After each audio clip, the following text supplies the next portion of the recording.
but I'm just going to check with the shop here and get £100 for it. Need about 150.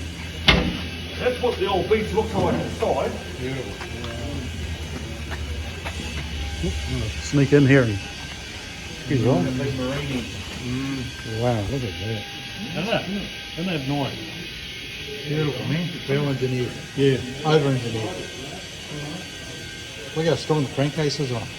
What is this? Blackstone. Blackstone. See them now. Stanford, England. Yeah. All the new engines now got that steel plate in the bottom, that girder they call it, that holds the block all together. He's trying to give me a little bit of a talk here. Oh, yeah. So the history of this engine is I got wind of this engine coming out of a pump station in Porirua, and they were going to scrap it. And I did a bit of fast talking, and no, council didn't want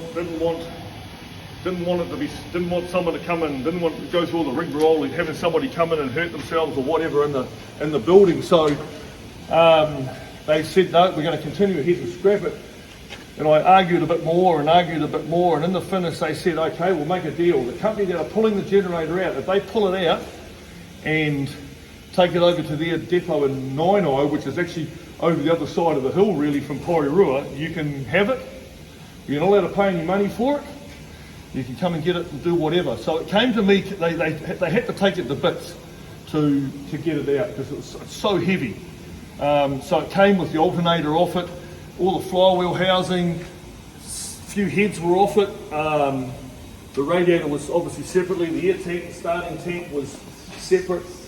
So I went and picked it up from their yard and brought it back to here in pieces basically and reassembled it and got it going. But when you look at it, as you can see in there, it's just beautiful. I didn't want to, it was such a shame to scrap something like this.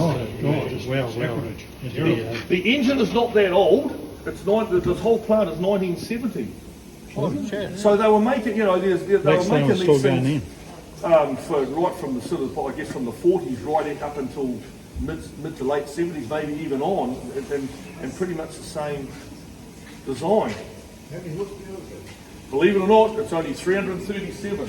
It's naturally aspirated. The one I pulled to pieces was turbocharged. There's a couple of spare heads up in there and a water pump and a cylinder liner just on that pallet there with all the yellow stuff there. So what I'll do, we've got about five that's going to get on our shop here. So I'll turn that off and I'll turn the compressor on. We'll take about 20 minutes so we can show you a few other things while we're waiting for it to boost it up. It runs at 300 psi this tank, but it'll start at about 150.